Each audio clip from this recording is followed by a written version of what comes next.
The silence in the house was a living thing. It had been 3 weeks since Thomas's heart had simply decided to stop, and the quiet he left behind was louder than any noise Alice had ever known. It clung to the furniture, seeped into the walls, and echoed in the space he used to occupy beside her in bed. His scent, a mix of old books and the subtle, clean smell of his favorite soap, was fading from his pillow, and with it, the last tangible piece of him seemed to be dissolving into the air. Each morning, Alice would wake up and for a fleeting, merciful second, forget. Then, the weight of his absence would crash down on her, a physical blow that left her breathless. They had been married for 35 years, a lifetime of shared jokes, silent understandings, and the comfortable rhythm of two people who had grown together, their roots intertwined like ancient trees. The meeting with Mr. Davies, the family lawyer, was a formality she had been dreading. He was a kind man, with tired eyes and a gentle demeanor, who had handled their affairs for decades. He sat across from her in his stuffy office, a stack of papers neatly arranged on the polished mahogany desk between them. He spoke in low, measured tones, explaining the legal jargon with a patience Alice couldn't quite absorb. Her mind was a fog, replaying 1,000 memories at once. Thomas laughing at one of her bad puns, the warmth of his hand on her back, the way he'd hum off key while making coffee. "Alice," Mr. Davies said, his voice pulling her back to the sterile room. He cleared his throat, a sound that seemed to signal a shift in the atmosphere. "We've gone through most of it. The accounts, the policies. It's all fairly straightforward. But there is one last thing." She nodded, bracing herself. What more could there be? They had built their life together, brick by brick. There were no secrets. Or so she had believed. The lawyer slid a single sheet of paper across the desk. It was the final page of the will, the one that held the disposition of his most personal assets, including the small cottage by the lake they had inherited from his parents and a portfolio of investments he had managed himself. "Alice," he began again, his gaze fixed on a point just over her shoulder, as if he couldn't bear to meet her eyes. Thomas was very specific in his final instructions. He amended this section last year. A cold dread began to pool in her stomach. Amended it? Why? We always discussed everything. Mr. Davies finally looked at her, his expression a mixture of pity and professional duty. He left everything to her. The words hung in the air, sharp and nonsensical. "Her?" Alice repeated, her voice a near whisper. "Her who? What are you talking about, Robert? This is some kind of mistake." The lawyer shook his head slowly. "It's no mistake, I'm afraid. He left the residuary estate, the cottage, the stocks, the savings account he opened 2 years ago, everything, to a woman named Isabella Rossi." He pushed the paper closer. And there, at the bottom of the page, was an address. Not a local one. It was in a small coastal town she'd never even heard of, hundreds of miles away. The name was foreign, the address a place of fiction. It couldn't be real. For a moment, Alice felt nothing but a profound, disorienting confusion. It was as if she had been reading a familiar book, only to find the last chapter had been ripped out and replaced with pages from a completely different story. The grief that had been her constant companion for weeks was suddenly eclipsed by a new, sharper pain. Betrayal. The man she had shared her soul with had a secret life, a secret so large it had rewritten their ending. He didn't just die. He vanished, leaving a stranger in his place. "I don't understand," she managed to say, the words catching in her throat. "Who is she?" "The will doesn't specify the nature of their relationship," Mr. Davies said carefully. "Only that she is the sole beneficiary of the remainder of his estate." Alice stood up, her legs unsteady. The room felt tilted, the walls closing in. The silence she had grown accustomed to in her empty house was nothing compared to the roaring void that had just opened within her. There was only one thing she knew for certain. She had to go to that address. She had to look into the eyes of the woman who had inherited her husband's other life. Alice drove without a plan. She went home from the lawyer's office, the piece of paper with Isabella Rossi's name and address burning a hole in her purse. She walked through the silent rooms of her house, each object a testament to a life she now questioned. The armchair where Thomas read the paper every morning, the collection of mugs they'd bought on various trips, the photograph on the mantelpiece from their 25th anniversary. They all seemed like props from a play, a fiction she had mistaken for her life. She packed a small overnight bag with numb, mechanical movements, not thinking about what she would need, only that she could not stay there another minute. The quiet she had once found comforting now felt complicit, as if the house itself had been keeping Thomas's secret. The drive was long, a blur of highways stretching into an uncertain horizon. For the first 100 miles, her mind was a static hum of anger and disbelief. How could he? The question beat against the inside of her skull like a trapped bird. How could the man who held her hand through sickness, who celebrated her small victories and mourned her losses, who was the very bedrock of her world, build a separate life without her knowledge? She tried to search her memory for signs, for clues she might have missed. There had been business trips, of course, more frequent in the last 2 years. He'd said it was a new project, a consulting gig that required him to be on site. She had never questioned it. Why would she?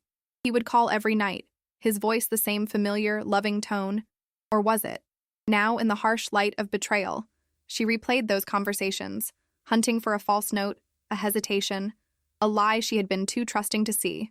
As the cityscape gave way to rolling hills and then to the flat, open expanse of the coast, Alice's anger began to curdle into a profound sorrow. Maybe she had failed him in some way. Had she become boring, predictable? Had the comfortable silence between them grown into a chasm she hadn't noticed? The years spooled out in her memory, a tapestry she was now seeing from the back, with all the tangled threads and messy knots exposed. She remembered a conversation, maybe a year ago. Thomas had been looking out the window, a wistful expression on his face. "Do you ever wonder, Allie," he'd said, "if we're living the right life? If there's another version of us out there somewhere?" She had laughed it off, told him he was being silly, that their life was perfect. He had just smiled, a sad, distant smile she hadn't understood at the time. The town, when she finally arrived, was called Port Blossom. It was a quaint, picturesque place, the kind of town featured on postcards. Small, colorful houses were clustered along winding streets that led down to a bustling harbor. The air smelled of salt and fried fish, and the cry of gulls was a constant, mournful soundtrack. It was nothing like the life she and Thomas had built. Their world was one of quiet suburbs, academic circles, and predictable routines. This place felt vibrant, chaotic, and alive in a way she found unsettling. It felt like a world Thomas had escaped to, not one he had built. She found the address on a quiet street a few blocks from the water. It wasn't a grand house or a modern apartment.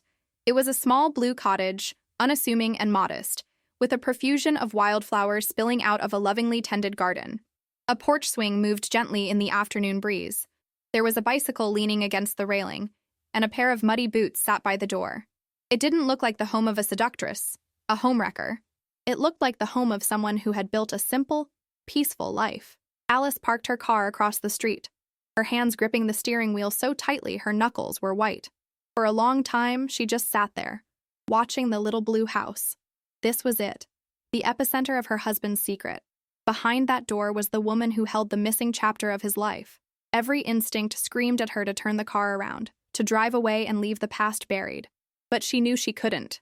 The not knowing was a poison, and she had to have the antidote, no matter how bitter it might be.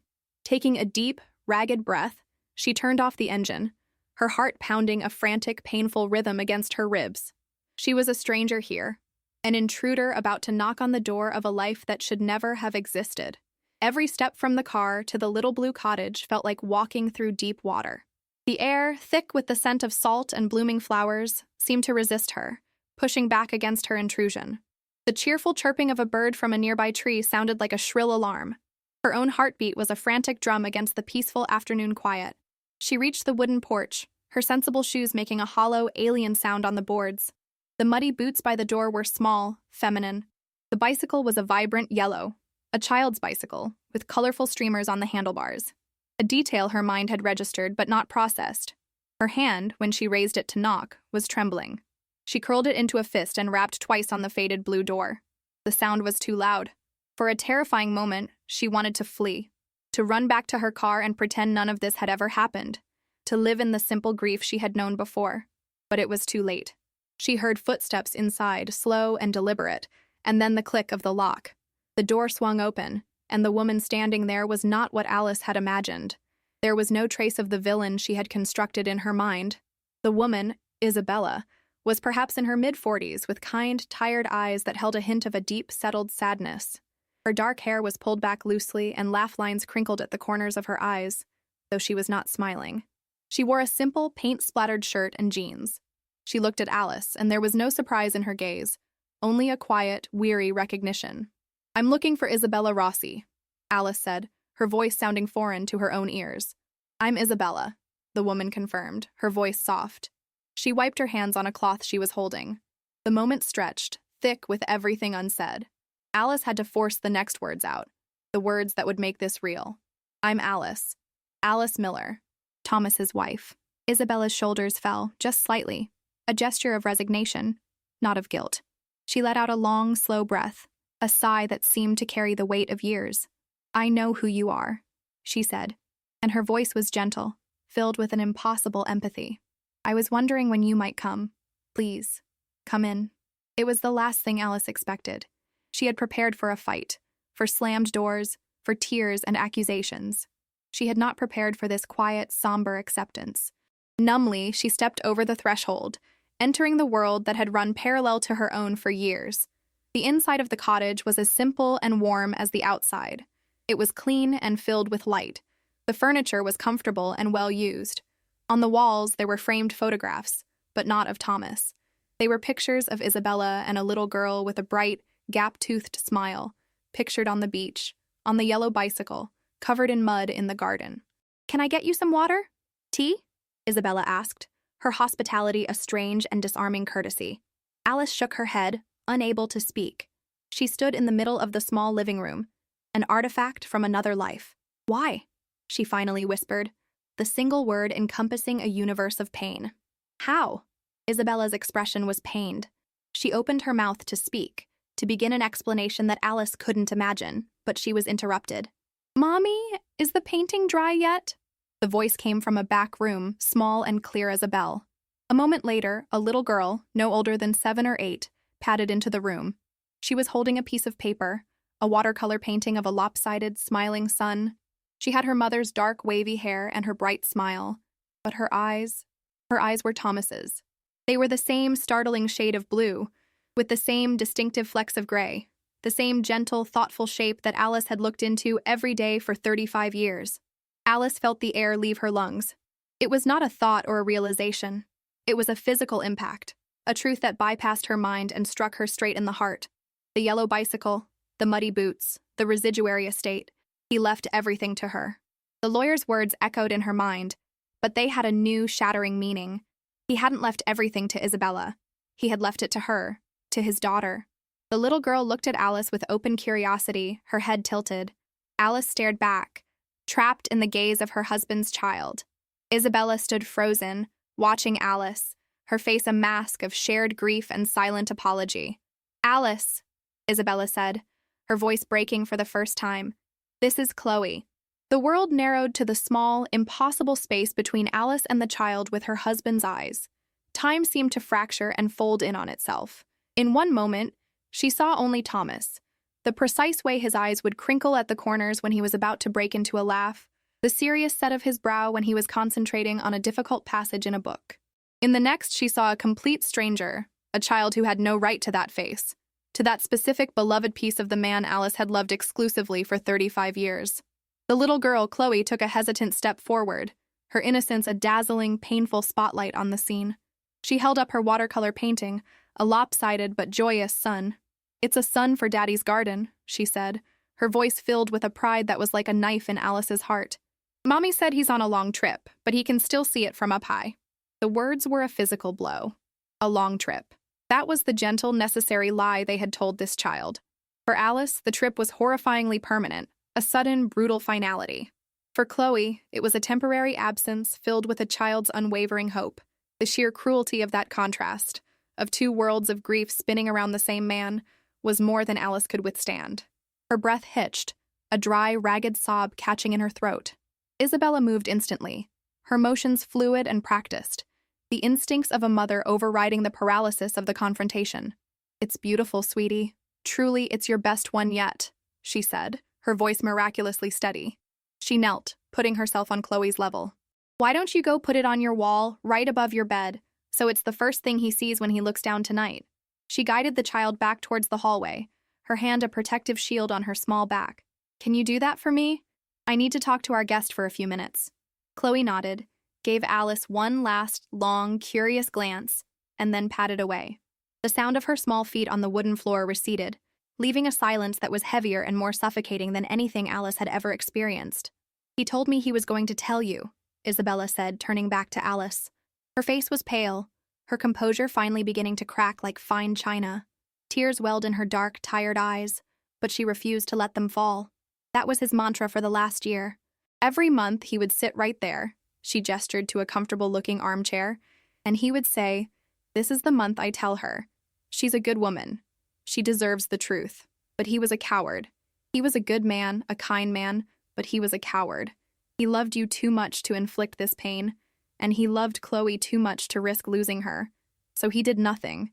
He just existed in the middle, torn in two. Alice finally found her voice, and it was a terrible sound, raw with a pain that clawed its way up from the very foundation of her soul. The middle? There was no middle, Isabella. There was my life, our life, a whole, complete life. And then there was this secret, this lie you both lived in. Her eyes scanned the room, and the details, once charming, were now instruments of torture. On a bookshelf nestled between books on horticulture was a worn copy of Moby Dick with a cracked spine, the exact copy Alice had given Thomas on their 10th anniversary. "I know how it looks," Isabella whispered. "Please, Alice, sit. Let me tell you. You deserve that much. He owed you the story." Alice didn't want the story. She wanted to scream, but her legs, shaky and unreliable, wouldn't hold her any longer. She sank into a different chair, a stiff wooden one by a small table, unable to bring herself to touch the soft, lived-in furniture. Isabella sat opposite her, on the edge of a simple sofa, her hands twisted into a knot in her lap. "We met 9 years ago," Isabella began, her voice low and steady. "It was a geology conference in Portland. My husband, Marco, a geologist, had passed away from cancer a year before. I wasn't a scientist. I was there to present his last paper for him. It felt like the last thing I could do for him. Thomas was the keynote speaker. After his talk, we found ourselves at the same table. We talked about rocks at first, about stratigraphy and sedimentation. Then we talked about life and loss. He spoke about his father's passing. I spoke about Marco. It was easy. It felt like finding a fellow traveler in a foreign land. We were two lonely people in a crowded room. When the conference ended, we said goodbye. We didn't even exchange numbers. It was just a moment." Alice closed her eyes, remembering that conference. Thomas had called her, his voice buzzing with energy, telling her how well his speech had gone. He'd told her he'd had dinner with some old colleagues, another layer of the past, peeling away to reveal a rotten core. Then, about 2.5 years ago, he was here, in town, for a university consulting project. He saw me in a coffee shop. It was a 1-in-a-million coincidence. He looked tired, much older than I remembered. There was a sadness in his eyes that I recognized because I saw it in my own mirror every morning. We started talking again. He told me he felt lost, like he'd spent his whole life on a single straight track and had forgotten to look at the scenery. He never, not once, said a bad word about you, Alice. Please, you have to believe that. He spoke of you with a love that sounded like reverence.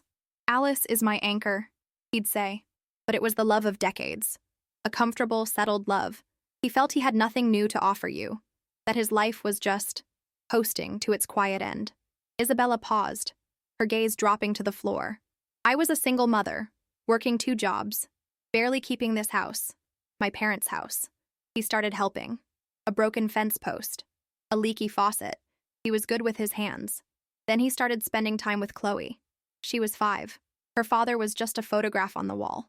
Thomas. He stepped into a void that was desperate to be filled. He taught her the names of the stars from the back porch. He helped her build that ridiculous birdhouse in the garden. He became Daddy. It wasn't a sordid affair, Alice. It wasn't planned.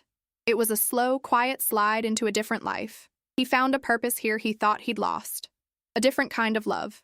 It didn't replace his love for you. It existed alongside it. And that was the cross he chose to bear. The business trips. The consulting gig. It was all a lie. A carefully constructed alibi to live his other life. The portfolio, the savings account, it wasn't for a mistress. It was for his daughter. To ensure she was cared for. To give her the security he couldn't provide openly. I told him it was wrong, Isabella said, her voice finally breaking, the tears now tracking silent paths down her cheeks. I told him he had to choose. I gave him ultimatums, but he couldn't. He was paralyzed by the thought of causing you pain. He said the silence in your home had become so peaceful, he couldn't bear to be the one to shatter it. He chose to live this fractured, agonizing life rather than break yours. It was a selfish choice, and it was a selfless one, all at once. It was a human, terrible mess. Alice looked around the sunlit room, at the evidence of this other life. The child's drawing taped to the refrigerator. The half-finished puzzle on a side table. He hadn't been escaping his life with her. He had been trying, impossibly, to have two. And the immense, crushing weight of it had, perhaps, been what finally stopped his tired heart. She thought of his last morning, the quiet breakfast. He'd seemed distracted. He held her hand for a moment longer than usual before leaving for work, a strange, sad look in his eyes she hadn't been able to decipher. Had he been about to tell her? Was this the day he had finally found the courage? The thought was a fresh wave of agony. She stood up, the movement stiff, her joints screaming in protest. "I can't," she said, shaking her head as she backed towards the door. "I can't be here." "I understand," Isabella said, rising as well. She didn't try to stop her. "Alice, he loved you. To the very end, he loved you." "Love doesn't do this," Alice replied, the words tasting like ash. "Love doesn't build a secret family. It doesn't tell a lifetime of lies. Whatever he felt for you, for me, it wasn't whole. He gave us both half a man." She walked to the door, her hand on the cool metal knob. She could feel the presence of the little girl in the other room, a living, breathing ghost of her husband, a life he had created in the shadows. To hate the child was impossible. She was an innocent caught in the wreckage. But to accept her, to accept this new fractured reality, it felt like a betrayal of her own 35 years, of the life she had believed was whole and true. She turned back just for a second and looked at Isabella, truly looked at her. She saw not a rival, but another woman who had loved the same complicated, broken man. She saw another woman left behind to clean up the impossible mess of his choices. There was no victory here, no winning or losing.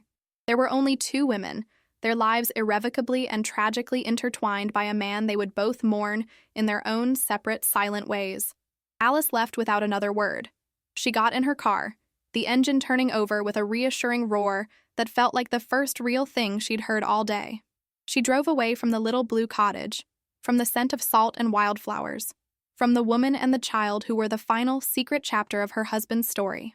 She didn't know where she was going. She wasn't driving back to the empty house that now felt like a stage set, but she wasn't driving forward into a new life either. She was just driving, the road spooling out before her, a ribbon of gray uncertainty. The grief she felt was no longer a simple, clean wound. It was a complex, layered infection, tangled with white-hot anger, a surprising sliver of pity, and a devastating, reluctant understanding. The husband she had lost was not the man she had known, and in the ruins of her certainty, in the deafening silence of his absence, a new, terrifying question began to form. Who was she, now that the story of her life had been revealed as a fiction?